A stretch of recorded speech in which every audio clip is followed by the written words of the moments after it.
Hot Mic with Dom Izzo. Really? Really, Dom? No. I like what Dom's doing. Okay. Dom Izzo. Jeez, come on, Dom. What do you think I am, a magician? Yeah, I'm fired up, Dom. What else could I say? Absolutely. It was great to get on the field, and then Dom came up to me, and I'm trying to walk away from me. I just wanted to enjoy myself out there. Hot Mic. Great job.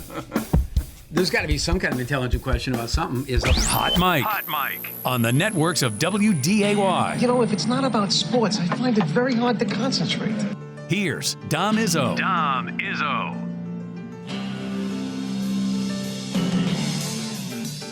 Good Thursday morning.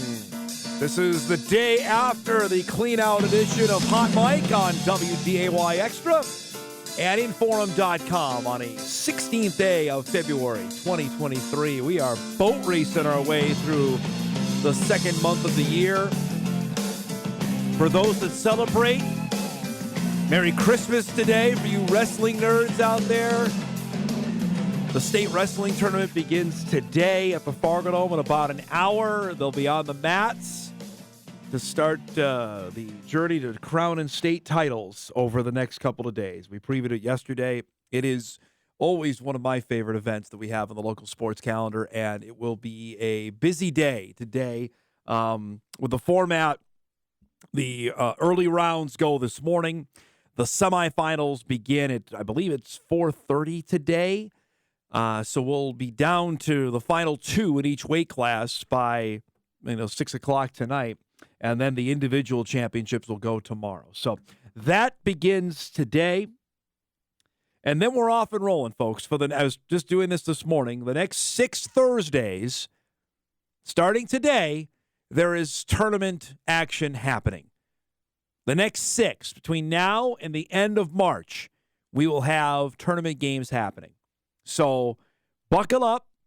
It's going to be a wild ride, as I always have said, whether it was my days when I was still anchoring the news every night and knowing full well, okay, I don't know how we're going to get everything in, to even now when we have 2 hours of real estate and there's still so much happening that even now we probably still can't get everything in. We will try our best to do that. So that's going on starting today, of course, going through Saturday.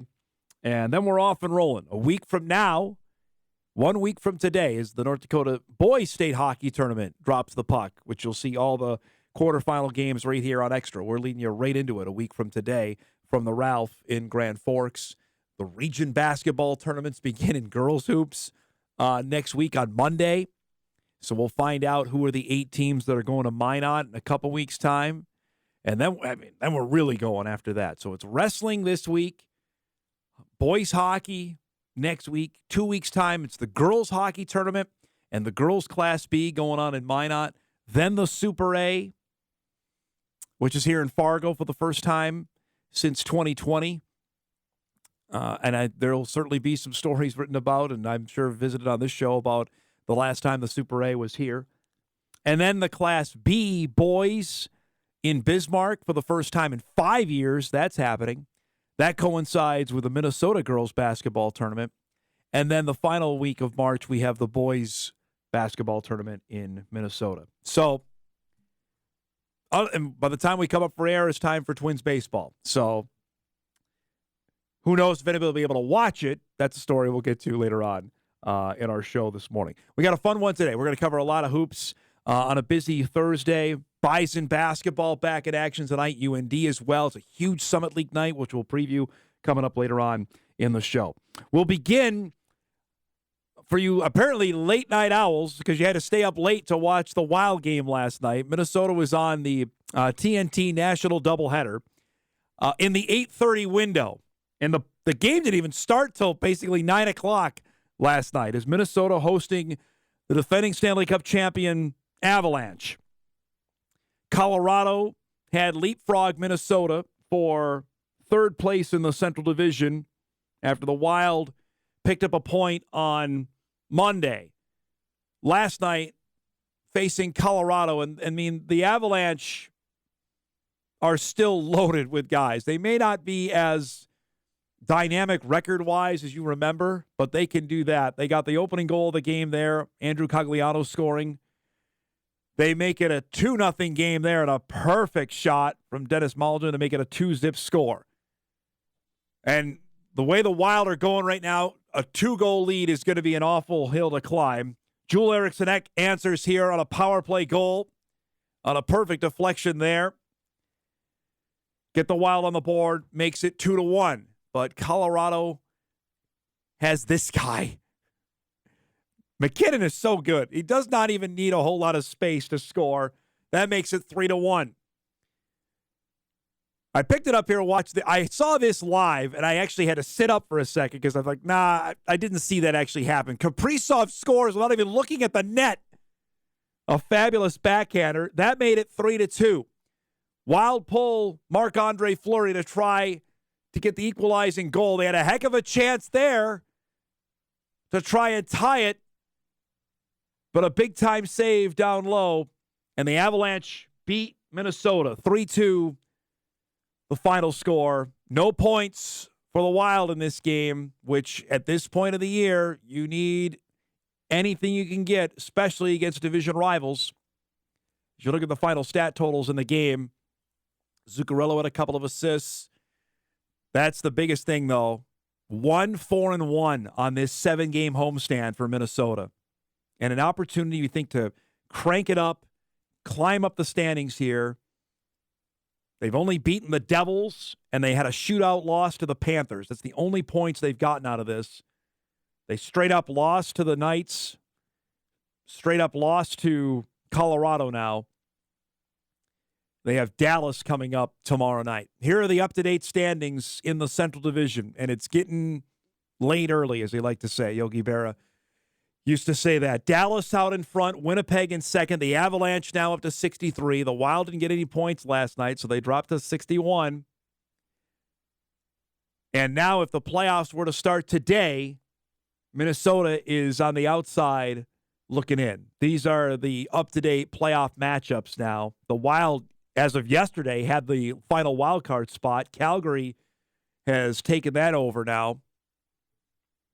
Winnipeg and Colorado will be an unbelievable first-round series, by the way. Vegas would face Edmonton. That's the top wild card team. And the Kings would play Seattle. Kraken are having a heck of a year for their second year of existence, looking like they're going to make the postseason. But it's as bleak as it can be right now if you're a Wild fan. They cannot score. They've lost 8 of 11 games. You're not going to beat anybody scoring 1 or 2 goals. It's just not going to happen. And this isn't even an Avalanche team who's loaded. Colorado's still missing a bunch of their guys. And they lost the previous night. Then they came in. They had played the previous night. The Wild didn't, and still were able to go into St. Paul and get the win last night. We've belabored this point a lot. I don't want to hammer it too much more because I think people understand exactly where they're at. But after this, for Minnesota, they have Dallas, Nashville, and the Kings left on this homestand. 2 of those teams are in the postseason right now. Nashville's having a tough year. But you better start finding a way to win some games, or else you can say bye-bye to the postseason, because we are on the back half of this here. The Wild have now played 54 games. My rudimentary math would say they've got 28 to go. And you need points in almost everything here from here on out. You cannot afford having games like that last night, especially against a team that was tired like the Avalanche were in that. Wild back in action, I mentioned, tomorrow night with Dallas, then Sunday against Nashville. Yesterday, officially, the Minnesota Vikings were able to introduce Brian Flores as their new defensive coordinator. Comes in after spending the last year with Pittsburgh as the linebackers coach and special assistant to head coach Mike Tomlin. Obviously, prior to that, the head coach of the Miami Dolphins. Prior to that, an outstanding run as defensive coordinator of the New England Patriots. Met the media yesterday. Well, we're going to play a couple of sound bites here of what he had to say. I think it's interesting because there were many that were trying to get what kind of defense the Vikings are going to run, who obviously is going to be running that defense. Let's play a little snippet, though, from yesterday, from Flores' introduction press conference yesterday. Through this entire process, my boys, it was Minnesota and Minnesota only. They didn't care about any of the other opportunities. Obviously, they're big Justin Jefferson fans, so when we accepted the position, there was a lot of grittying going on in my house. And I have my own version of the gritty that nobody probably wants to see here. Me and you both. I think if you're willing to, give a Blitz Zero presentation and send them, and then obviously offensively they've got to prepare for it and have some answers for it. And then it becomes a cat and mouse game. So is it zero? Is it not zero? Any way you slice it, you got to be ready for it. So that's part of the philosophy or the thought process. Maybe I'll try to come up with a different way of presenting it. But that's the game. There's always new trends and new trends. There's always new trends within the league. It's our job to stay up on them, and obviously try to implement them offensively or defend them defensively, or defend them in the kicking game. I think that's what we're always trying to do. We'll spend a lot of time going through what we feel are the next offensive trends, just like I'm sure the offensive staff is going to go through what the next defensive trends are.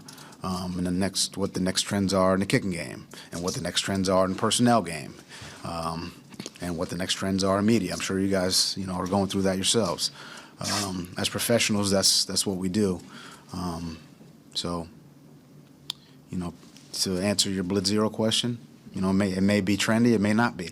So we'll see as the season progresses. But personally, I like to. Give that presentation.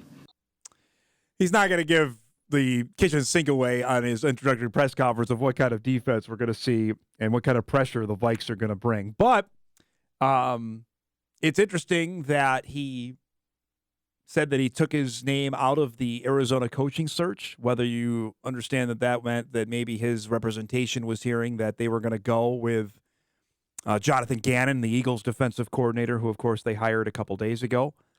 You can read into that however you would like. Arizona seems like that's a tough deal right now. Flores did add that his lawsuit is still active against the National Football League. He didn't comment any further beyond that, knowing, if you remember that, obviously he filed a lawsuit after he was let go from Miami. The text messages that were coming out that from him and from Bill Belichick accidentally sent to Flores, that he was trying to actually text Brian Daboll, the new coach of the Giants, and that Flores was in line to be interviewed by the Giants, but apparently they already made up their mind on Daboll. That's still active out there. Flores added, "Diversity is important to me. When I walk in this building, you see diversity really across the board in every department. That's exciting too. Obviously, the lawsuit is ongoing, but where my feet are right now, my feet are right here in Eagan." And he's got, obviously, some major decisions that he will have input on where the Vikings go. And we've discussed this since the season ended with them giving up 1,000 yards to Daniel Jones and the Giants on who's going to play on that side of the ball.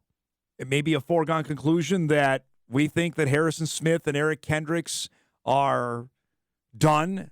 Maybe Flores has other ideas. That's the intriguing part of what's going to take place between now, the combine, and free agency beginning here in about a month's time, and then the draft on how they're going to stack this defense and how they're going to put it together. I think that's really intriguing on where they go here. Flores did add that he's aggressive by nature on how he plays his defense. So that's something that'll be interesting to see how this plays out. From the Star Tribune, Kevin O'Connell has seemed eager for a defense that will challenge receivers in coverage and pressure quarterbacks more than the Vikings did in 2022 when they blitzed only 19% of the time and pressure quarterbacks only 19% of their dropbacks. That's not good. Not in this era of the NFL where if you let quarterbacks just sit back there and have plenty of time, they will tear you apart, and that's clearly what happened. The Vikings so rarely they never got to Daniel Jones. Added in, he's aggressive by nature, has historically used many of the blitzes and man coverage techniques he learned in New England under Bill Belichick. He won 19 games over his last 2 years in Miami. They were a threat in the AFC East. Wasn't just all for Buffalo, that they had built something. And it's still surprising that he's not the coach there. Obviously, Mike McDaniel now has taken over as the coach of the Dolphins, who made the playoffs this season. They lost to Buffalo, but this is a much-needed change. Well, and there's a heck of a lot of decisions to be made on what's going to happen with the Viking defense. So, officially introduced yesterday, and now the process begins on who returns in 2023. Plenty of Vikings chatter throughout the offseason as we get ready for the new year. Busy show on tap. We mentioned off the top. We'll chat plenty of hoops here as we've reached that time of the year. At 9:35, we'll welcome back Mike Benson to the show, West Fargo girls basketball head coach. The Packers are right in the thick of things for the EDC championship. Davies and Red River are right now tied for the lead. West Fargo is right on the doorstep. Top three in the EDC, pretty good right now. Davies, Red River, West Fargo, ready to give some challenges to the powers out west in Century and Minot. He's got two dynamic players that I'm eager, if they are able to make it to state, for everybody to see. Mariley Simon and Chloe Fow. He'll join us coming up at 9:35. Jory Collins will be along at 10 o'clock in his usual Thursday time slot. Big weekend for Bison women's basketball. Maybe the biggest in the Division I era begins tonight. The Bison host Kansas City. NDSU starts the night tied for second in the Summit League standings with Oral Roberts and North Dakota. There's going to be a shakeout here by the time the weekend is done because ORU plays UND tonight and the Bison on Saturday. NDSU's got to get those when they've lost 3 in a row heading into tonight's game with Kansas City. And at 10:35, we'll welcome back to our show the pride of Jamestown, University of Jamestown forward Mason Walters, who just got named to the Bevo Francis Top 50 Award, which goes to, we're talking the top 50 in the country. It doesn't matter, Division I, Division II, Division III, NAIA. Mason's name is on that as he gets set to play his final few games with the Jimmies, hoping for another deep tournament run. And we'll ask him about his collegiate career. Is it done? Will he has another year to play? He can't play at Jamestown. Is Division I in the sights? Is pro basketball in his sights? We'll ask all those questions to Mason coming up at 10:35. That and a heck of a lot more. We're going to take a break. We come back. We've teased it all week as the Twins have now officially reported for spring training. How in the world are you going to watch them this year? We'll try and dive into the Valley Sports mess when Hot Mike returns after this on WDAY Extra at InForum.com.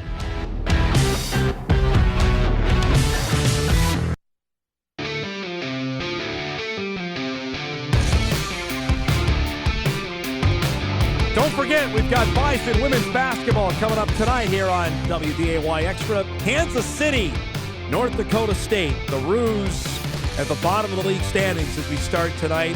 Bison have lost 3 straight. We mentioned they are tied for second. Our coverage begins at 7 o'clock. Amy Rulli, Logan Campbell, myself.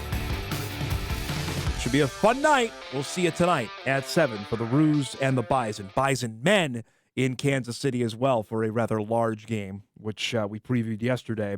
Highlights of that coming up on our news tonight at 10. Okay, I've been waiting to get into this story for a while, and now that baseball players are officially in Florida and Arizona, this is the time to rip the lid off of it, especially considering the commissioner of baseball, Rob Manfred, spoke about it yesterday when he was in Phoenix as part of his spring training tour. There is a major television storyline surrounding baseball as we get set to begin the new year, and it concerns the Minnesota Twins. That the Diamond Sports Group, which owns the Bally's 19 regional sports network, yesterday announced that they were skipping their due payment and were going to declare bankruptcy. Why that's important? Because obviously that affects directly Bally Sports North and the Minnesota Twins. Now, I'm not going to get too deep in the weeds on this because I think you can get lost on some of the jargon of television on this. I will tell you first that the games are still going to be on this year. So for those of you that watch the Wild and watch the Timberwolves and will watch the Twins starting next month and into the season, the games and the links are still going to be on. But after that, there's some real question marks. This is a map of the networks around the country that this affects. Bally Sports Wisconsin, which has the Brewers and the Bucks. You can see around the country. It's a huge television sports story that's been going on for a while. Now, Major League Baseball has come out and said that they are not going to let fans miss out on games. And if they need to, they will swoop in here.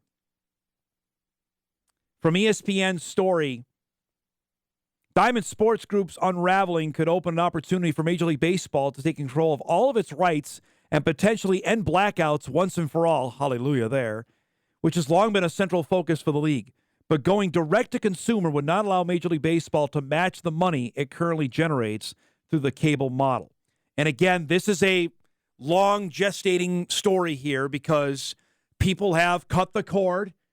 I know many of them that no longer have cable or satellite, that the only way they watch television is through streaming.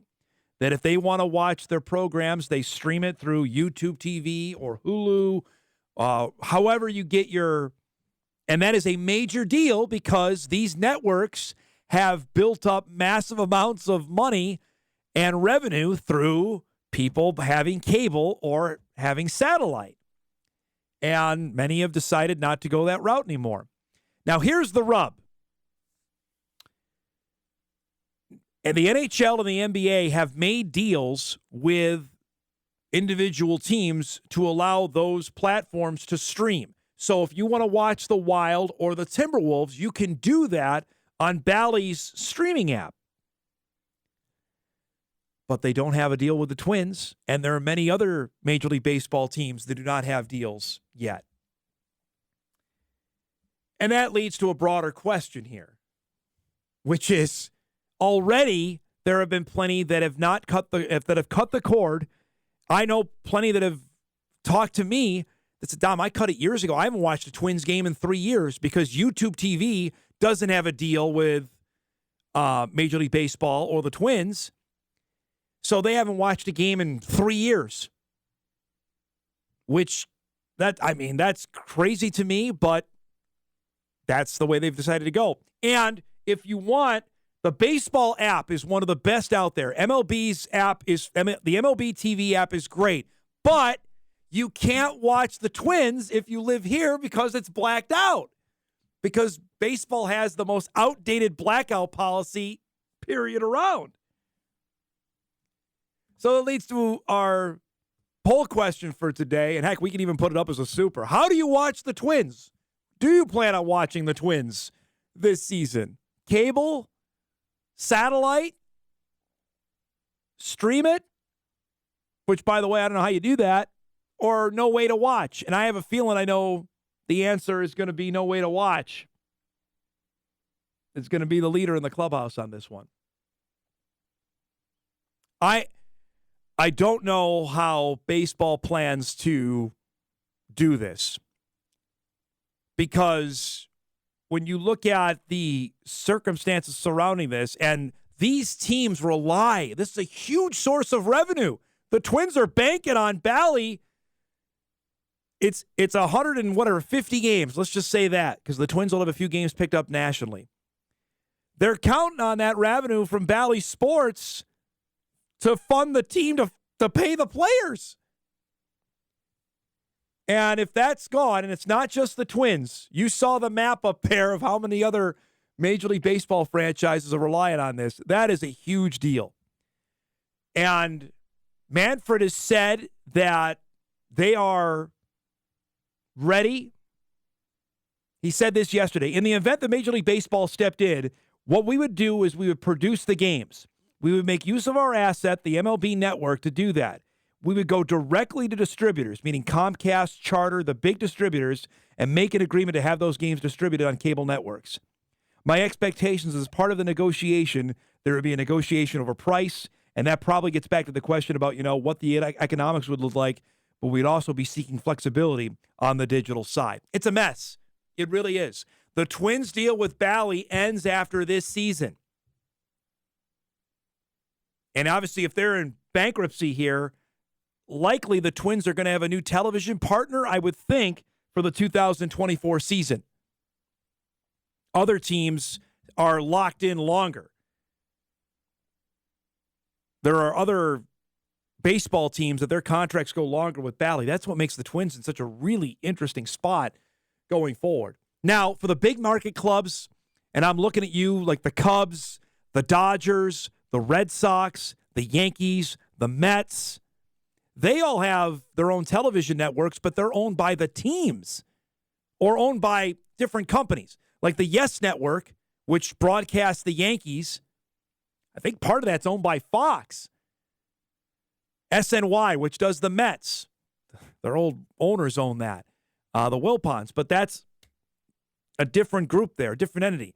The Red Sox have NESN, the New England Sports Network, different entity there.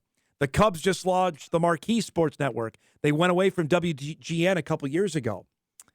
The Dodgers have, I think it's Sportsnet LA or something like that. They all have their own, so they're insulated from this. But you saw that's 19 Bally regional networks. Eric, if we can we bring that graphic up again? That's more than half of baseball that has teams attached to this. So this is a big deal, and it affects revenue for teams of how much they want to spend because they're counting on that massive television deal to fund everything they do with their baseball teams. And we're going away, as we've talked about time and time again on this show, about going away from cable, going away from satellite. People are, I can watch through my phone. I can watch through my computer, and I can hook it up through my television, even though I know what McFeely said on Tuesday, more and more are doing that. And in an era when baseball, you need to have as much availability to a younger audience, you need to do that. The blackout one is terrible because I know there's a bunch of Cubs fans that live here. And the Cubs are blacked out in like 4 separate states, just like the Twins are. Because they count the entire area as part of their television regional audience. So if you're in South Dakota, Iowa, North Dakota, Minnesota, that's a 4-state area you get blacked out in. Same with the Cubs. If it's Illinois, Iowa, obviously Minnesota, some in North Dakota, South Dakota, you're getting banged everywhere there that you can't see them. It is preposterous, and it's dumb, and it's outdated. That needs to change ASAP there. So something we'll keep an eye on. It's a huge TV sports story, and it affects not just the Twins, but it's directly there. And as we sit here today on February 16th, there is still no streaming deal. So if you don't have cable, you don't have satellite, and you stream the games, there's no way for you to watch the Twins right now. None. And that's alarming. For as a popular a team around here, there's no way to watch them, and it's not good. We're overdue for a break. We'll check back in on our poll question throughout the show, and we're going to hit this pretty hard leading up to the start of the baseball season as well, because I think it's a huge deal.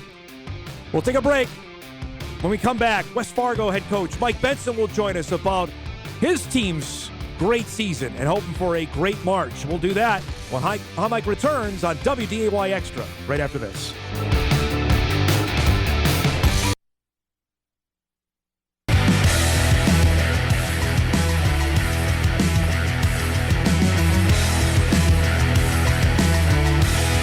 Welcome back, everybody, on a Thursday morning. Just getting early poll results here on our question for the day. How do you watch or plan on watching the Twins this upcoming season? No way to watch, like I thought, leading the way at 37%. Email comes in. Dom, I answered no way to watch because that's my current situation, Hulu Live. But I do plan on getting the Bally app, if it exists on opening day, to watch this year. And again, that's the rub on this because people want to stream it, but the Twins don't have an agreement with Major League Baseball or Bally to do that. So you're leaving your fans out to dry here because nobody can make a deal. Now, do I think one? Yeah, but Eric, correct me if I'm wrong. Is it $20 a month, the Bally app, to watch games? Yeah, it's $20 a month or MLB TV. So, like, if you leave the area and want to watch the Twins, it's about $140 a year. Like, I have the MLB TV app because I want to watch the Mets, and obviously I'm nowhere close to that blackout area. But Twins fans aren't going to do that because right now the blackout policy is there. It's just beyond $20. That's a lot, too, by the way. I get it if you're going to get the Wolves, the Wild, and the Twins, but still, that's a lot, too, for people to want to fork over. So we'll, I mentioned, continue to follow this story as events warrant because I think it's a big one to dive into. Another big one, of course, is what we got sitting here on the 16th of February, where we are officially today, if I do my math correct, what is it? We are 3 weeks out from the state basketball tournament up at the Shack, and our next guest is certainly hoping his team is playing there as the West Fargo girls are right in the mix of the EDC race with Davies and Red River.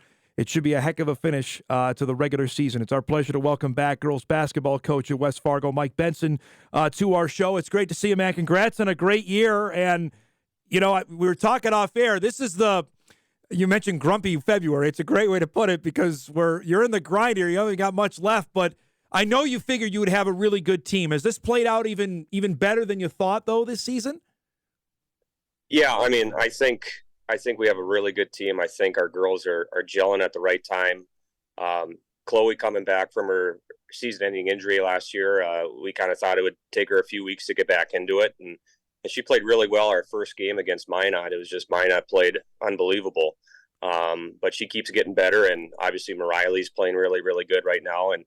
And then we got some role players that are stepping up. So, you know, we're rolling pretty good right now. To have the kind of season you've had, I mean, you lost a nail-biter to Davies. You gave Red River all you wanted. I'm sure you'd love to see them again, and maybe you will come the EDC tournament. You feel like you're trending in the right direction? Your best basketball is either you're playing it now or it's right ahead of you? I think so. The Davies game in particular, that was, I mean, from a fan standpoint, that was a great game. A nail-biter. We were up 3 with 30 seconds to go, and then unfortunately couldn't make some free throws, and they converted on the other end. And you know, give them the credit; they played really good that night. And I didn't think we played as well as we could. The Red River game too. You know, the score maybe looks like they beat us a little bit better than what it was. There was about 12 lead changes though, and 5 ties, and their biggest run came in the last minute and a half of the game. So I think we're right up with those two, and you know, we're just going to keep trying to get better every day. You have 2 of the best players in the state, and obviously in Chloe Fowl and Mariley Simon. How coaching with those 2, but knowing you want to get everybody involved, how difficult is that? Knowing, okay, we want to go through those 2, but make sure we still got 3 other players that can help us out there on the floor. You know, the credit goes to those 2 players. They know that they got to eat every night. They're going to get the majority of the shots, but they're also really good passers as well.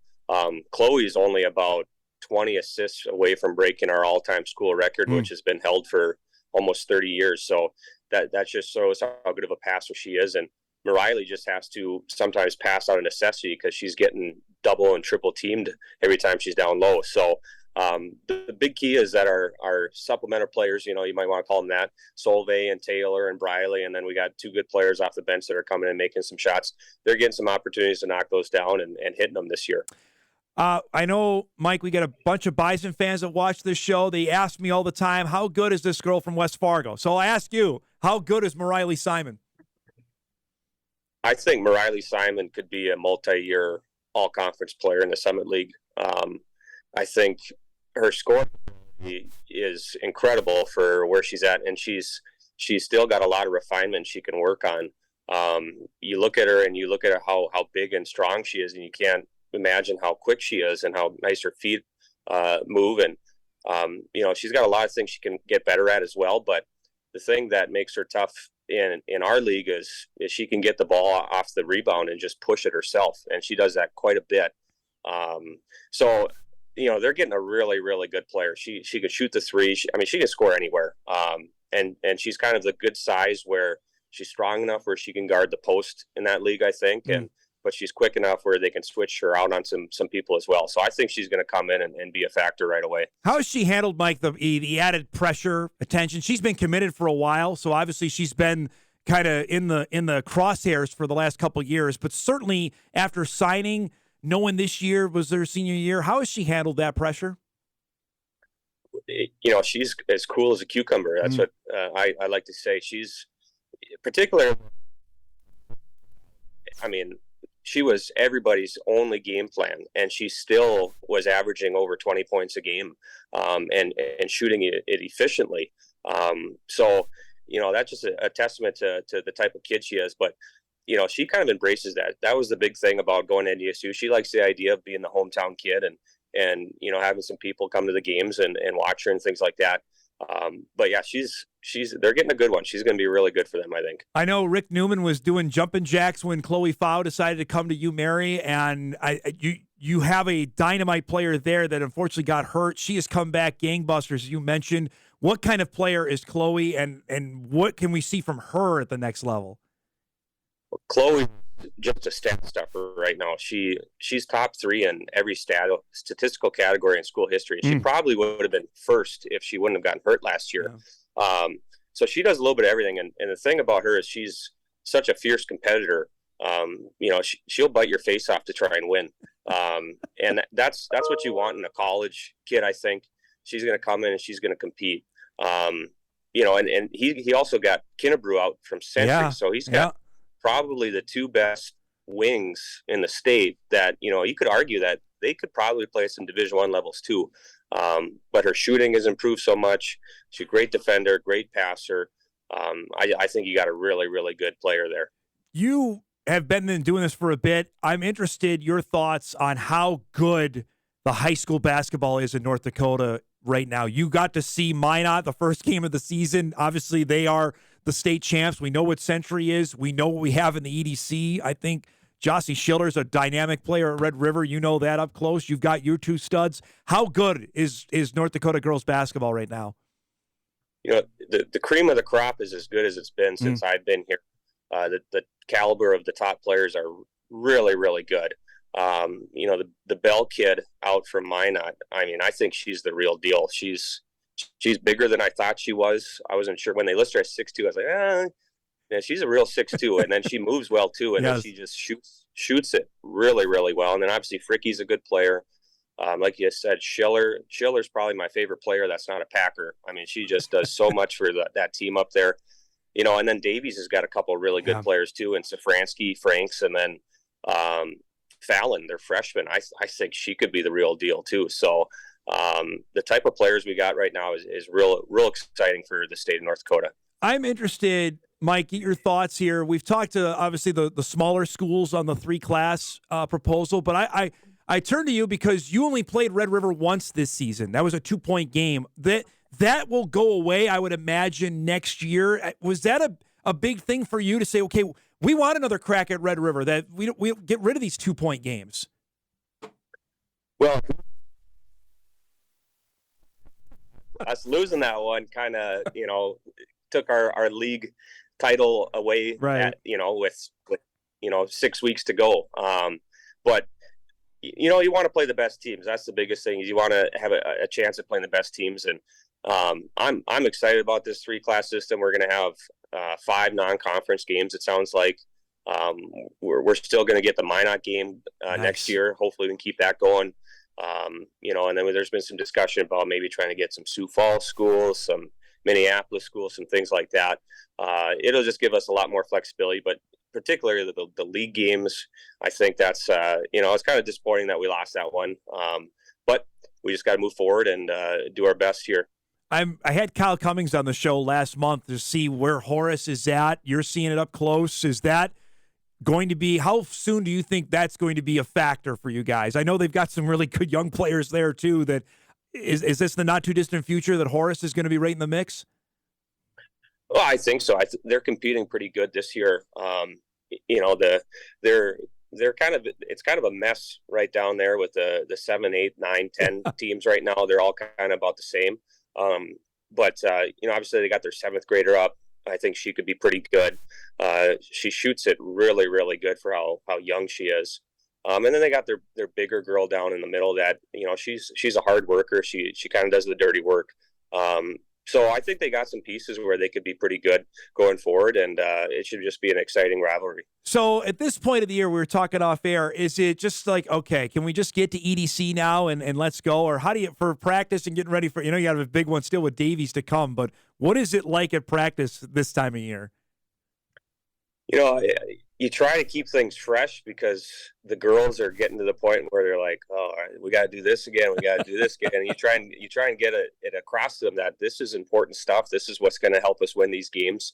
We had yesterday off because of the snow day, and I think you got to be strategic with how long you're practicing and the type of things you're doing and some things like that. But I think everybody's anticipating a fun tournament run here, and hopefully we win 2 before you lose 2 and get back to that state tournament. My last question, just on that you guys had a bitter loss at EDC last year in that state qualifier game. How much has that fueled this team this year?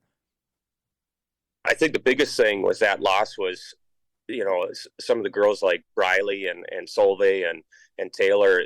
Taylor had a good game in that Wapton game. Briley and Solveig, they struggled a little bit that game, and sometimes that happens being a high school kid. But I think that motivated them to go, okay, we're going to have Chloe, we're going to have Riley, but we need some other pieces as well. It takes a whole team.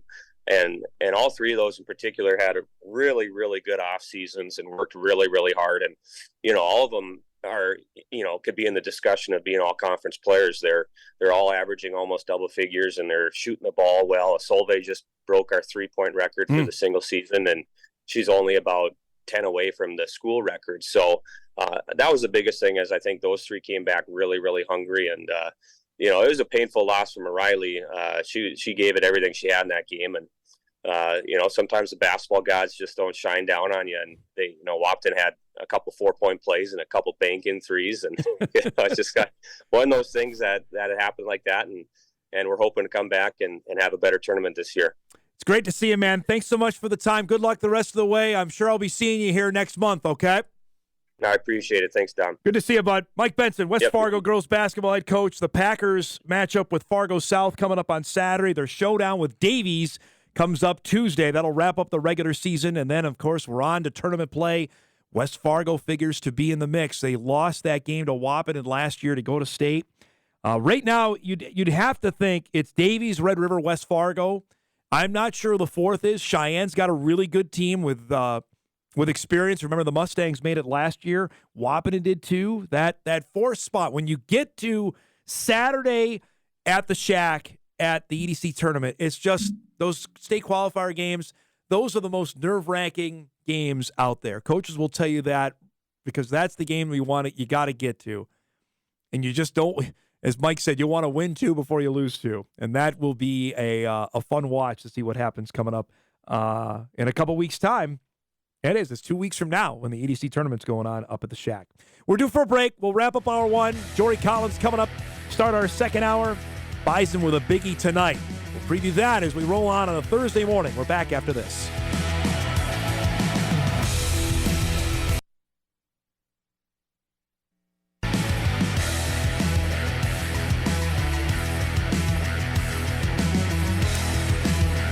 Again, our poll question, how do you watch or plan on watching the Twins this upcoming season? You can vote there. Cable, satellite, streaming, no way to watch.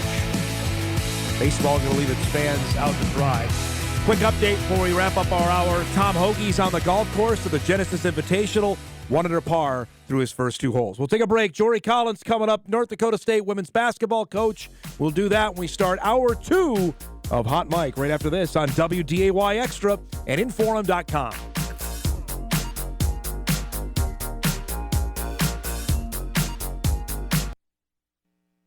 This is Hot Mike. Hot Mike. On the networks of WDAY. Here's Dom Izzo. Welcome back, everybody, to Hot Mike here on this Thursday morning. WDAY Extra, InForum.com. Got an email back to our poll question we're talking about with the Twins and the TV mess with Bally Sports and all that. Dom, I believe your survey on how we watch the Twins is flawed. I believe there is a large segment of people watching the Twins on cable, but I suspect many of them are like me and we don't tweet, so we're not included in your survey. I appreciate that, and I do know that. That's the rub on this, because cable is going away too. It's not done, but that's the issue that baseball and all sports leagues are facing right now, on how to get this when there's a lot more people that are cutting the cord right now. So it's like I mentioned, one that doesn't have a simple answer, and one we're going to keep following as we go forward towards the start of the season.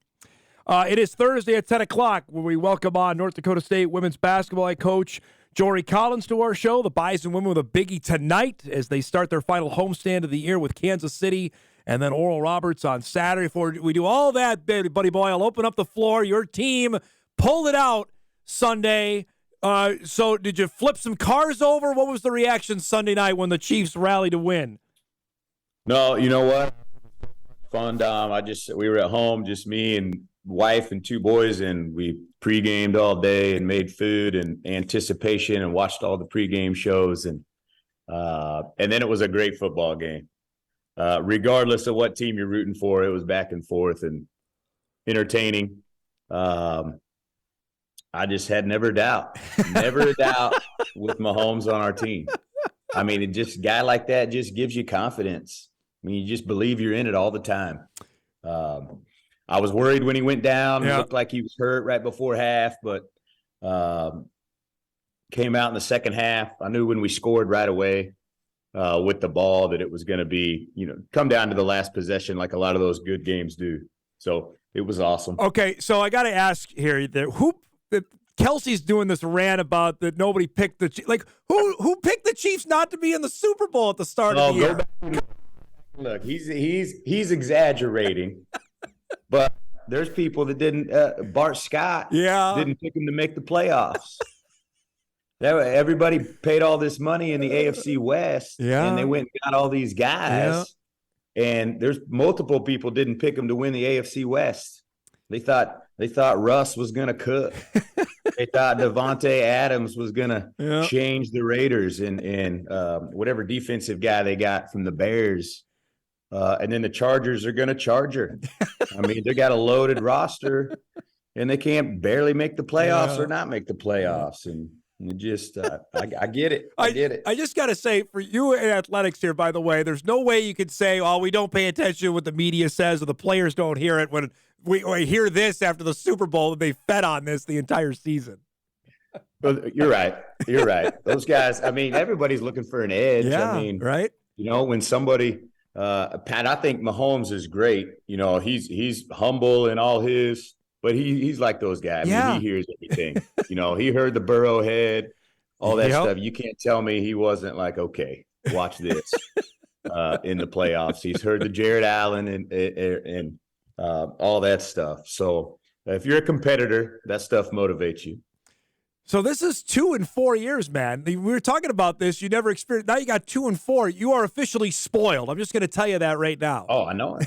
I know it. I told you last week, I think. I told my boys, man, you get to watch the Chiefs in the third Super Bowl in 4 years. And they were like, how many have you seen? I said, the last 3 and 4 years. I mean, the same as you. You're the ones that are spoiled. I had to wait till I was this old to get to see it.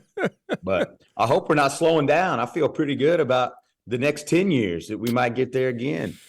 I think you got a few more in you, That guy, I think you got a few more in. As a fan of a team in the AFC, I just kind of shake my hand like, I don't know how the heck we're gonna get there. Like the Kansas City, Cincinnati, Buffalo level, I have no idea how that's gonna happen. They're just some high quality. Oh gosh, it's pretty good. Well, we mentioned right before we had you on here, man, this is obviously the last 2 games of the of the season at home, of the regular season, and it doesn't get much bigger than this, but just give me a sense of where you and the team are at. Frustrated, angry, disappointed, a little bit of all three of how last weekend went. Oh, I mean, after last weekend, probably all three of those, Yeah. Dom. We just, and what's frustrating and what happens in the world of sport, like, man, we had 3 good days of practice. And I anticipated us playing well on the road, circumstances and where we were at. And, for whatever reason, we haven't shot the ball at all very well on the road. I mean, we go to both those games. We're down 20-8 in the first quarter, and then we're down 19-11. Yeah. And both those games were 1-possession games with, under 3 minutes to go. Even with us playing really poorly, you're a couple made baskets away from stealing 2 games on the road, playing not very good. And so we know that we can play better. We know that that's not really who we are. But you also got to show up. And we got to finish more plays around the rim. I mean, we should have had 50 points at half at Denver. And we missed bunny after bunny. Didn't shoot the 3-ball well all weekend. For whatever reason, our splits home and away are just monumentally different. And so obviously for this week, I'm glad we're back at home. I hope we shoot the ball better tonight and Saturday. That goes a long ways in covering some things up. But we got to get it figured out because, these are our last 2 here at home, and then we got to go on the road. We're still right there playing for what we think something, pretty special for our program to be in that mix for the 2 seed. And so it's high urgency, high alert here the last 4 games. You can look at probably every stat. Imagine them probably go cross-eyed looking at it about the home and away splits. Is it a mental thing? Where do you look at it for how the team has played so far this year? Yeah, I mean, if I'd be glad to take any pointers. I'd say if I knew, I'd write a book and be a millionaire. We've talked plenty about it. We have our structure on the road when we do shoot around, when we eat, when we watch film, when we meet. We try to keep it pretty structured so that you have a routine and know what's expected and know what's coming. For me, that's always been the best thing, in getting feedback from our players on what they like. They know what to expect. So we give them the itinerary and try to keep it that way. But I think obviously most of it's mental. I mean, if you can shoot the ball here, you can shoot the ball there. It's not a physical thing. And for us, we have some veteran players, but we also have a lot of new players and young players. And, you got to feel that out on the road, and you got to find a way to get locked in. And we've just been really up and down away from the shack. I know it's not going to make you feel any better, any consolation, but it's everybody outside of SDSU has not played well on the road. I think you and I talked about this maybe last month or even a month and a half ago, that it's conference wide, that teams have played outstanding at home and poorly on the road. Yeah, and I don't know, with the exception, UND played great last weekend. Yep, you're right. Yep. So I'm going to give them that weekend. But outside of that, you're absolutely right. And, the fact that SDSU is just probably that much better than everybody else plays that factor. Mm-hmm. So there's a little bit of consolation in knowing that's a pretty normal thing. But again, I don't know that anybody else has answers for it. You just got to find a way to have that sense of urgency without your home crowd behind you and kind of light yourself on fire and go compete. And we talk a lot about defense and rebounding, whether you make shots or miss shots on the road. That's what, should travel with you.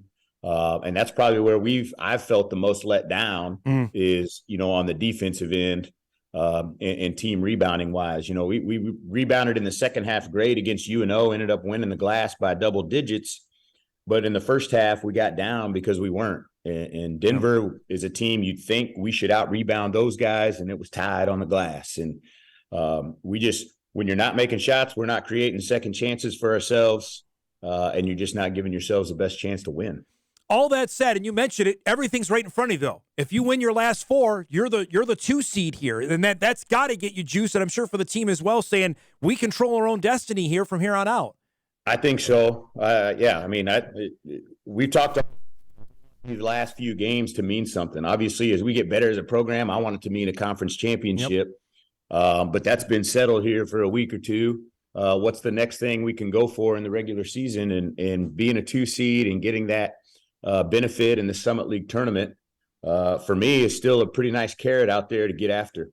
Let alone, our program trying to continue to win games and have a winning record by a good margin and just continuing to try to build an established winner. There's plenty of things for us right here down the stretch to continue to build on and look forward to. Kansas City obviously has gone in the wrong direction, but boy, the game down there was tough. You imagine you're going to get another fierce effort here tonight? Yeah, I mean, they just, they're just so different. They're so banged up and have some people out. They're playing, basically 3 post players a whole bunch. Now, what they've done a great job of in the last, few weeks where they've had to do that is just playing to those guys. They run a lot of high-low stuff and multiple bigs that can post you everywhere. So they're playing to that and doing a really good job of playing in the lane. They're rebounding at a high level, obviously, with size out there and pretty good athletes able to go and get the boards. They're kind of piecing it together on the defensive end, mixing up some zone and man and doing the best they can. But, yeah, it'll be a contest, just because they're so competitive anyways, and just the matchups are different. Then I say that, and then Oral Roberts, by the way, lost both games at home last weekend. At Western and St. Thomas went to Tulsa, and basically did you guys a favor because now you're all tied at 8-6. Yeah, I mean, I would not have anticipated Oral Roberts losing both those games last weekend. So, like I said, I mean, it's a little bit wild. I hope something crazy happens this week and it's not us. I hope we take care of our home games and somebody else does something weird. On Thursday and Saturday. It's kind of been the part for the coach. And get dialed in. I mentioned it is your last 2 regular season home games. You will have Senior Day on Saturday.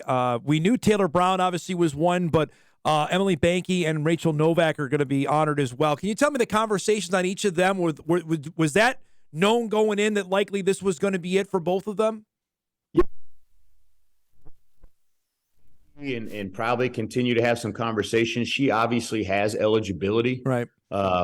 She's also been here 4 years and is on track to graduate. She's going to have back surgery in the spring. She's got an internship in the summer.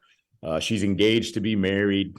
There's other factors out there besides, Rachel's going to graduate. And she's been here at school for 4 years. She started with us as a sophomore, already had a year under her belt here at NDSU. And she's ready to move into her, she's big, you're going to be a doctor one day. Nice. And she's got some stuff that she needs to tend to academically and those kind of things. So we're going to celebrate those 3. We'll continue to have conversations with Emily Binky. I didn't want to not celebrate her and then it not be, her not come back. So those are the 3 that we'll honor on Saturday. How big a deal is that? Have those kind of deals, and you're in the grind, and you have a big game Saturday, but that's an emotional deal there as well. You've done this for a while. That's still an emotional deal on Saturday. Yeah, it is, especially when I think you can see the look on the players' faces where it's getting down to, hey, this might be the last time I get to do this kind of thing, and it's dominated your life for years. When you're young, you don't know what time is. It seemed like 4 years of college was maybe a long time in the grand scheme of things. It's not.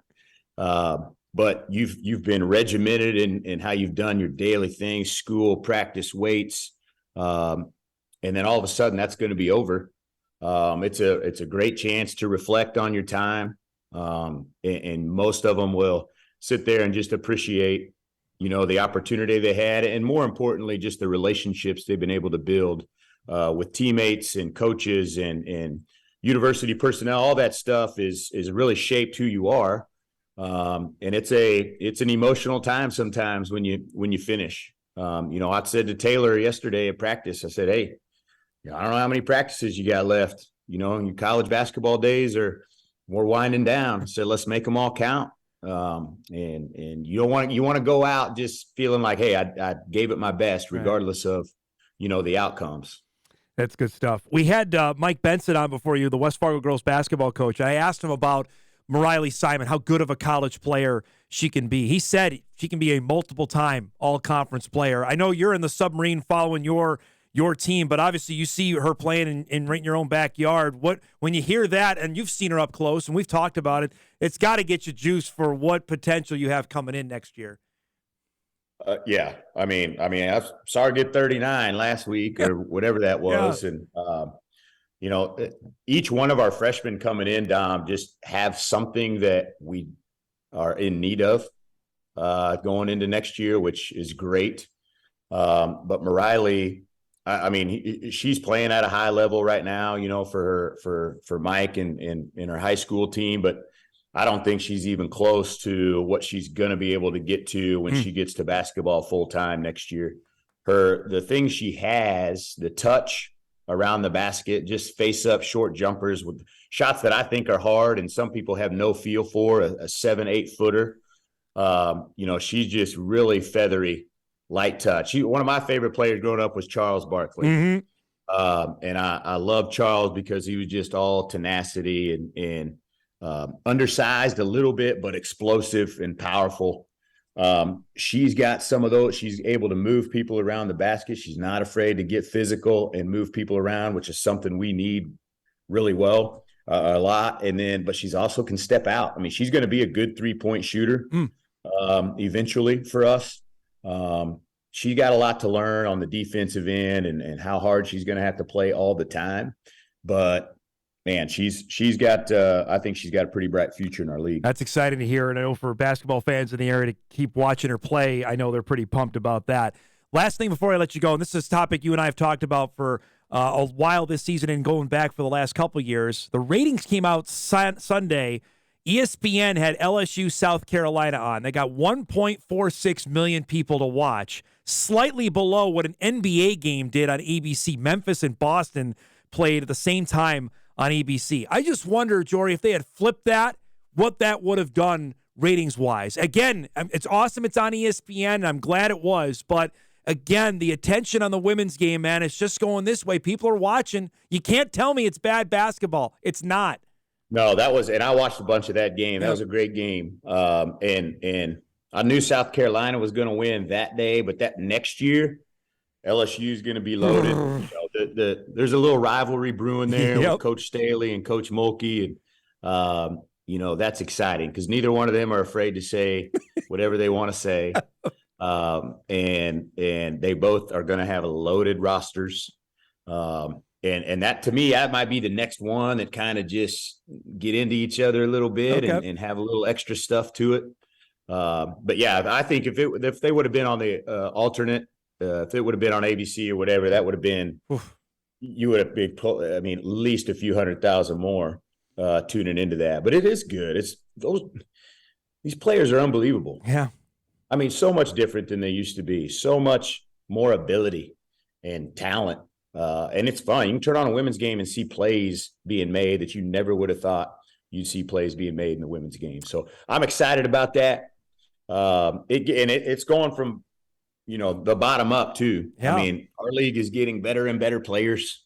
There's just, maybe less people are playing basketball, but the talent is not going down at all. The cream is rising to the top and the quality of play is continuing to improve. It's good stuff, man. I always appreciate the time. Congrats again to your Chiefs win. I don't want to hear anything about it now for another 6-7 months, all right? So we're done on that. But all right, I'll leave you alone. I appreciate the time. I'll see you tonight, okay? Okay, sounds good, Dom. Good to see you about Jory Collins, NDSU women's basketball head coach. The Bison and the Roos tonight, 7 o'clock on the X. Bison start the night tied for second.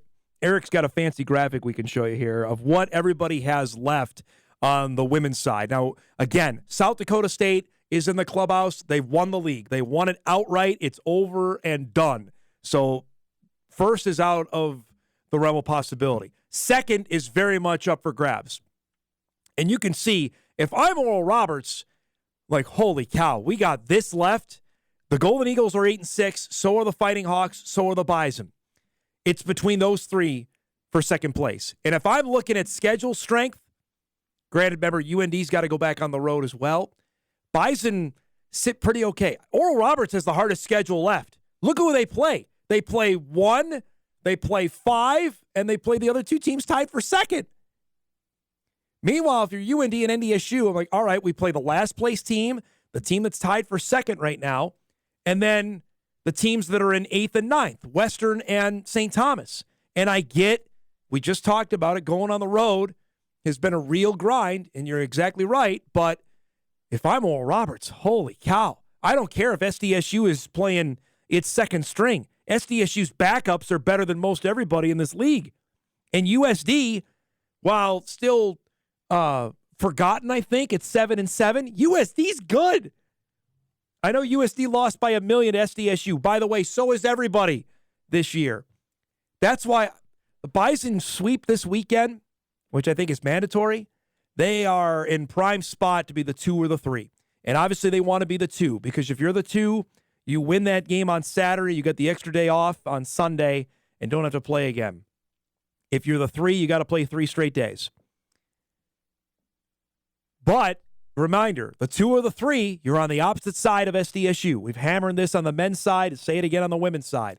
That's why the next 2 games are monstrous. And that game tonight in Grand Forks is going to be really interesting. Oral Roberts scored 98, I think, against UND the first time they played. And Oral Roberts ran the Bison out of the gym when they played in Tulsa earlier this season. So it'd be interesting. Golden Eagles, we mentioned, got swept at home. So they're going to be angry, probably the best way to describe when they come out here. And they know it. This is the toughest road trip of the year. And it's cold out. There's a lot going into that. So we'll see. Going to be a fun night of Summit League hoops. Let's take a break. We'll update you on Tom Hoagie's exploits on the golf course. Check a couple more emails as well. We got coming in on our poll question. We'll do that as Hot Mike rolls on a Thursday morning. We're back right after this.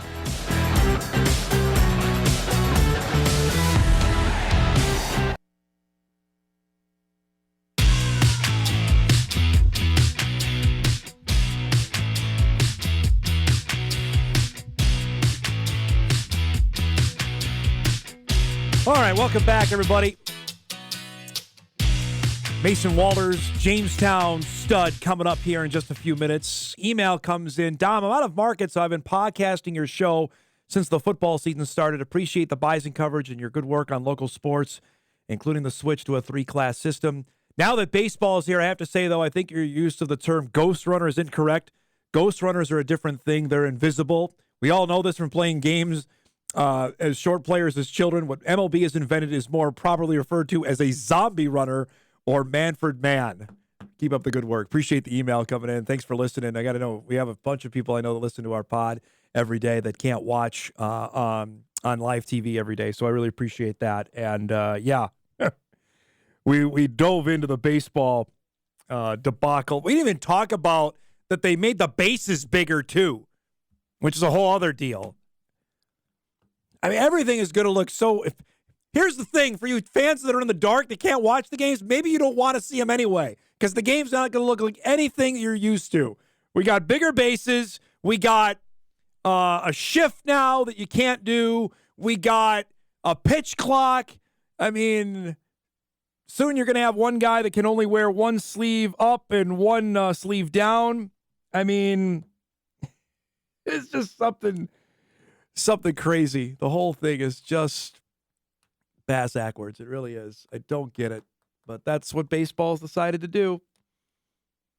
What are you gonna do? I just kind of shake my head at the whole thing on where we're at. So for those that are upset that maybe you can't see the Twins, maybe it's go out and do something else. Go enjoy the outside, especially when we get to April and May. And not have to be bogged down with spending $20 a month on a product that doesn't look anything remotely what you're used to. And maybe it'll get done 5 minutes earlier because a guy can't, you can't put 3 guys on one side of the infield anymore. Just, who knows? I will still watch because I love the game and I love my team. And you could say, well, it's easy to say that when you spent $460 million for 1 year. But there's been plenty of times when they've been bad and won 65 games, and I still watch most every game of the season.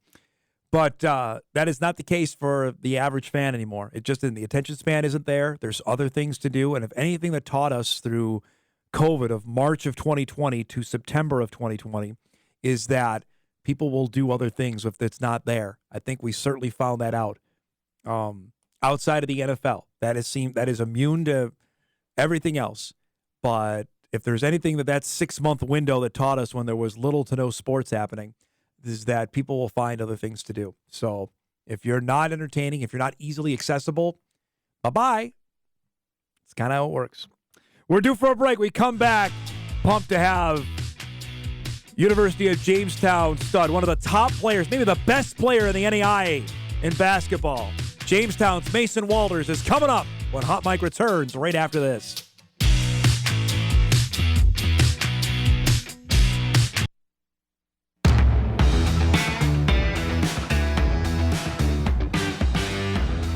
Welcome back, everybody, on a Thursday morning edition of Hot Mike. WDAY Extra, InForum.com. I always love chatting with our next guest because I just continually get stunned the fact that he's playing NAIA ball. And there's no slight to that, but this guy should be playing major Division I college basketball somewhere because he's that good of a player. And I remember seeing him in high school thinking that same thing. And he has gone and starred in his hometown and led them to heights they've never seen and hoping for even more to come over the next month. It's our pleasure to welcome back to the big show, the big man, Jamestown's Mason Walters is good enough to join us here on a Thursday morning. I called you old man before we came on the air because I feel old. You're a senior, man. How is that possible? I know. You're fine. Tell me just about the progression. You know, we talked about this. Heck, I remember talking to you about this at your senior year at Jamestown High about wanting the challenge. I'm going to stay home. I want to play here. I want to see what we can do. Have you done almost everything you set out to accomplish at the University of Jamestown? Yeah, I mean, if you had told me my freshman year that we've been to 2 Sweet 16s and done the stuff we've done, I probably wouldn't have believed it. But I think, it just goes to show how much hard work we've all put in, my teammates and our coaches, just a lot of time, a lot of effort in the summers, everyone's staying. Just a testament to that. And I think we just keep getting better. So hopefully we can go out on a high note this year and keep it going and kind of go on top. So we had a graphic made, and I know you can't see it, but it has literally almost we could fill like 3 pages of accolades that you've got. You're obviously the all-time leading scorer now. You've already been a 2-time All-American. You've been the 2-time Player of the Year. You're going to probably win it again this year. I know it's about the team, but when I say that to you, just can you reflect on this has been amazing? Like you've excelled even your own wildest expectations. Yeah, definitely. Like I said, kind of the same thing. Like my freshman year, if you had told me where I am now, I probably wouldn't have believed you either. But just goes to show what hard work can do, dedication to the game. I put a lot of time in, myself and my teammates. So I think just goes to show I couldn't do it without them. So I really appreciate those guys and just a lot of hard work. It's nice to kind of see it all pay off. Was there a moment, Mace, when you're playing either maybe your freshman year, sophomore year, when you realized, you know what, I'm adapted, I'm going to be okay in the college game? Was there a moment of practice that stood out early on? Definitely my freshman year was kind of deer in the headlights right away. Not bad, but kind of getting used to just the pace and how fast the game is compared to high school. But I think I kind of settled in, and I ended up breaking my foot my freshman year. But kind of during that time when I was sitting out, I kind of could feel myself getting used to it and started to slow down a little bit more. And then when I came back, I felt like I was a player who could kind of do what the other guys were doing too. So kind of after that freshman year, I felt like I took a big leap in the summer and I was ready to be one of those top players in the conference. When you got a sense that you were like a marked man, was it a game where you know that, okay, the defenses are focusing on me? What was that adjustment like? Yeah, my freshman year, there weren't very many double teams. There weren't really scouting for like that. But kind of more my sophomore year, after the couple first non-conference games went by, as soon as conference started, we got a lot of good coaches and players in our conference. So obviously more double teams, more schemes to try and slow down the inside game. But yeah, definitely my sophomore year, after those first couple non-conference games, coaches started to kind of scheme more. But you also can go out and shoot the three, man. And I know we talked about this last year, but your ability to go out and shoot the ball, how proud are you of that part of your game has come along as much as it has? Yeah, I'm just really excited because it just kind of goes to show how much time I had put in the summer, shooting it on my own and stuff like that. Just from my senior year to not really shooting many threes, just kind of playing the block more, and then being able to stretch the floor kind of helps take pressure off my teammates and myself inside. So kind of like I said, just all the hard work, shooting the gun, getting shots up, just getting reps up. It's been pretty nice to see that kind of pay off. You're at 40% from 3-point range. I would have lost every bet if you would have told me that. No way. Yeah, I was gonna say, thinking back on my senior year, I don't even know how many attempts I shot. I mean, probably maybe 15, 20, maybe not even that. Have you and Skunberg had a 3-point shooting contest now? Because that's his deal. I mean, you're kind of honing in on his territory now. Yeah, I don't know. I'll see how I stack up, but I have a feeling he still has me in that area. Tell me about this last. You're knowing you're getting near the end here, about embracing this, knowing full well what you guys want to do. You still want to be playing late into March. Of knowing you're getting near the end of this run at Jamestown. Right. Yeah. I mean, well, me and Mark, especially being seniors, leaving on a high note and going out how we want to, just not taking anything for granted. Each practice, each game, I mean, there's not very many left. So trying to make the most of them and make our team better. So just trying to stay focused. We've been to the Sweet 16 the past 2 years. We kind of want to keep going further, but obviously making sure that we stay focused and take care of business in the regular season and on to the conference tournament. But like you said, just kind of push past that Sweet 16 and kind of go out on top. Mason, how big a deal was it for you guys to see what the volleyball team did in November to win a national championship, to spur you guys, because you guys have been close. You made it the Elite Eight a couple years ago, to take this a couple rounds further like they did. Right, yeah. It's definitely super special. I mean, just being on campus, seeing – I think we had a game the next day, so the basketball team couldn't go down, but just seeing all the students there supporting them was pretty awesome. But, yeah, that's such a tough thing to do, and such a cool thing for them and our campus for them to win that. And then definitely it kind of inspired us to shoot for that and have a goal. But like I said, just worrying about the couple games we have left and just taking one game at a time. Jamestown currently 23-4 on the season. They've already clinched a share of the GPAC. They play their final game on Saturday against Dort. If you guys win that, then you win the league outright, which I know is a goal of the season. After that, just for people that don't follow it closely, Mason, what's the road after that? Conference tournament, and then it's on to the national tournament, correct? Yeah, correct. So the GPAC conference gets 2 automatic bids for the national tournament. So the regular season champion and then the conference tournament champion. So the top 8 teams in the GPAC make the conference tournament. So we'll have, hopefully, if we're the 1 or 2 seed, a couple home games. And then after that, it goes straight to the national tournament. You have like an opening site and then like a round of 64. And then 16 go to. That's definitely a goal of ours to make it back to Kansas City. So I can tell you right now, I've had at least 5 to 10 people ask me, "What's Mason Walters going to do? Does he have another year? What's his future like?" I'm sure you've been asked that a ton because you do have another year of eligibility, but you can't play it at Jamestown. Where are you at with that? Have you thought about it? Because I know you don't want to be done playing basketball, so I guess I'll just ask, what's next?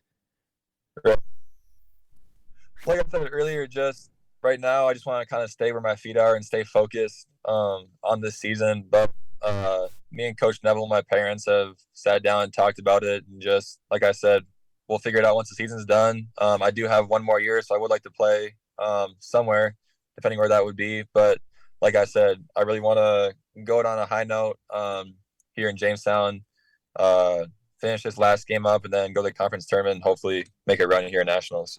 So there is the potential you would want to play maybe another year of college ball somewhere else? Yeah. People ask me as well, like, why did he go to Jamestown? He could have. How is he not a Division I player?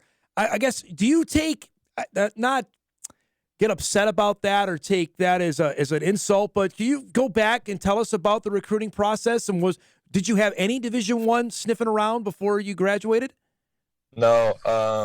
Yeah, my 3 offers come out of high school were Jamestown, obviously, and then Valley City State and Minot State.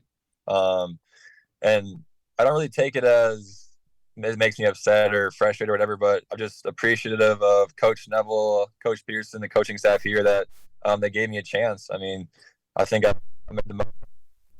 I really love being here. I couldn't, honestly, looking back, I was thinking about it, I couldn't imagine being anywhere else for the last 4 years. So I really appreciate them and all my teammates at Jamestown who made this 4 years pretty special. And that's part of the reason I just want to stay focused where I'm at now, where my feet are, and just, like I said, finish out this season. Now, I know last year when we chatted, you were still making the laundry trips back home. Is that still happening, or have you stopped that now? It's happening. Like I said, I'm actually going to Fargo today to watch my brother wrestle for state. Nice. So, yeah, I'm still enjoying my time here with my family while I still can. So obviously it's going to stop sooner or later. But, yeah, I'm still going back home a little bit. But the underrated aspect of that was something I think we talked about when you decided to go. Has that been even better than you could have thought, of playing at home and having that kind of support that you had for the last 4 years? Definitely, yeah. Not only my family, but just kind of the support of Jamestown. Yeah. I really felt them at the games, out in the community. Everyone just supports the Jimmies, and I think supports the hometown aspect of it too. So it's pretty cool seeing similar faces from my high school games to college games. There's little kids coming to the game, whatever, asking for pictures. It's pretty special too. So I'm glad I've had that opportunity here. Just making the most of it. That 2019 team will be remembered forever. Obviously, you won the state championship and you were unbeaten, and you were Mr. Basketball. Bowden's playing at North Dakota State. I look at Adam Collenbach's having a great career at MSUM playing for the Dragons in football. How often do you just think back and say, man, we were pretty good? Yeah. Jared, over Christmas, watching one of the Jamestown games, we kind of talked about that, just how special that was. Yeah. I don't think we knew in the moment how cool it was. I think once it was over, we did, but looking back at it, it was pretty sweet. Just a group of guys today. So, yeah, looking back at it, it's pretty cool. See, Skunberg lit it up. He had 30 points, career high on Saturday. Just when you see him get into a groove like that, you're just like, well, I've seen that before, I imagine.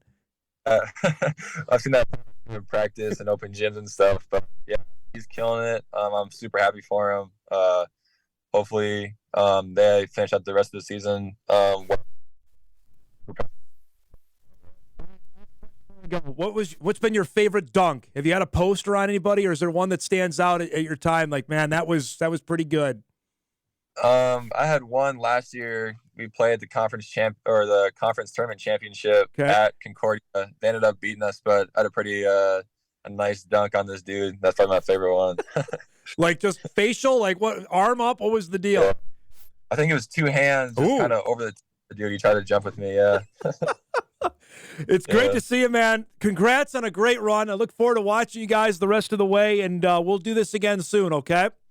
For sure, definitely. Good to see you, man. Mason Walters, the pride of Jamestown, UJ standout, 2-time All-American. He's going to be a 3-time All-American, going to be a 3-time GPAC Player of the Year.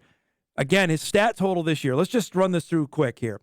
He's averaging 26 points per game, 10 rebounds a game, right? He's shooting from the field, 65% from the field, 40% from three-point range, 82% at the line, if you want to quibble there, and that's still pretty good if you're over 80% at the line. 53 blocks this season. His previous high was last year at 29, so he's nearly doubled that. So you can't just say it's been on one side offensively he's gotten better. Defensively, he's turned into an absolute stud too.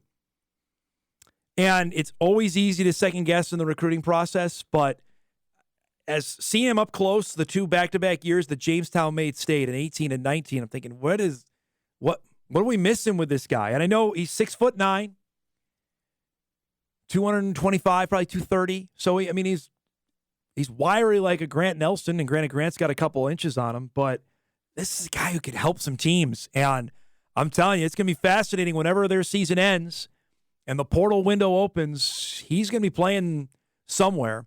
If it's Summit League, if it's beyond that, wouldn't surprise me if it's beyond mid-major basketball. Guy can play, and it's going to be fun to see what happens as Jamestown goes for the outright GPAC championship coming up on Saturday.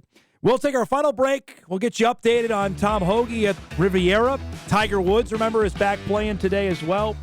We'll do all of that when Hot Mike wraps after this. Look at those stats. Pretty good stuff. We'll wrap the show after this.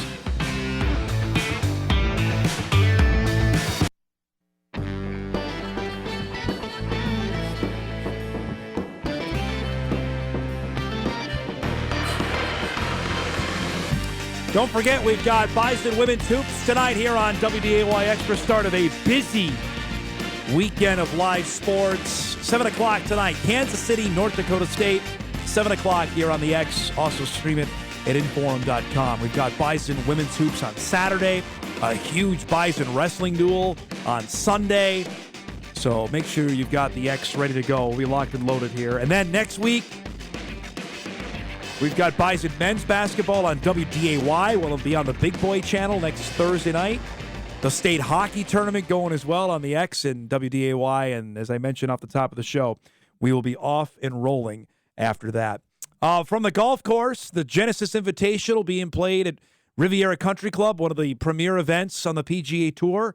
Tiger Woods is back, which we'll show you that and what to watch coming up just a couple minutes. Tom Hoagie is actually on the course. He started about 9:15 Central Time this morning. Already tied for the lead at -2 through 6 holes. So good start.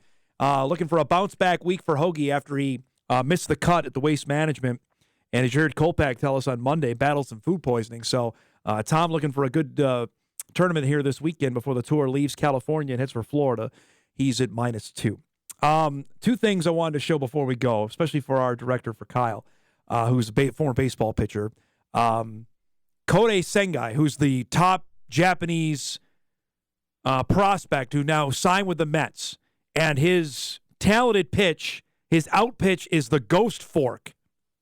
But we have this is the photo of it, of what the ghost fork is that is going to strike out 200 guys in the National League this year.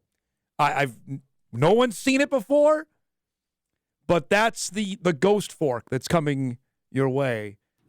It's not going to strike out anyone, Dom. Come on. I think he's going to be A-okay. Coming from a Brewers fan, they're going to win 68 games this year. But the Mets, that's Kodai Senga, who we'll see make his debut in the majors here, the not too distant future, with the ghost fork, another new pitch coming to Major League Baseball. The Brewers are actually projected to win the NL Central, unlike the Mets. What? They're projected to win? So I don't want to hear any of that talk anymore. All right. Well, we'll see how that plans out. Let's update our poll question for today. Going back, of course, if you missed it off the top of the show, we were chatting about the Bally Sports debacle with them declaring bankruptcy, their parent company, Diamond Sports Group, which, of course, airs not only the Twins, but the Brewers, the Marlins, the Angels, the Rangers, the Rockies, the Reds, the Rays, the Royals, the Tigers, you name it. They are in some financial straits. And right now, if you are a streamer, you can't watch the Twins yet. We simply put it out there. How would you plan to watch the Twins in 2023 is our poll question. Either cable, streaming, satellite, or you're not going to watch. And as you can see, we still have a couple hours to vote on this. And because this is a story, it's not going anywhere. 37%, no way to watch in the lead. Streaming in second. And that's the rub on this, is that the Bally Sports don't have the Twins as part of their streaming package right now, on top of the fact you got to pay $20 a month for it. So potential debacle that could be here before not too long, with a month and a half to go before the baseball season. Real quick, what to watch. We mentioned Kansas City Bison women's hoops, the Genesis Invitational on the Golf Channel at 3, and the Wolves tonight with a biggie, their final game for the All-Star break against the Wizards at 7 o'clock. Thanks to our guests today, to Mike Benson, Mason Walters, and Jory Collins. If you missed any of our show, you can podcast it later today at InForum.com. A live update from Daytona tomorrow. Join us then on Hot Mic on WDAY Extra and InForum.com.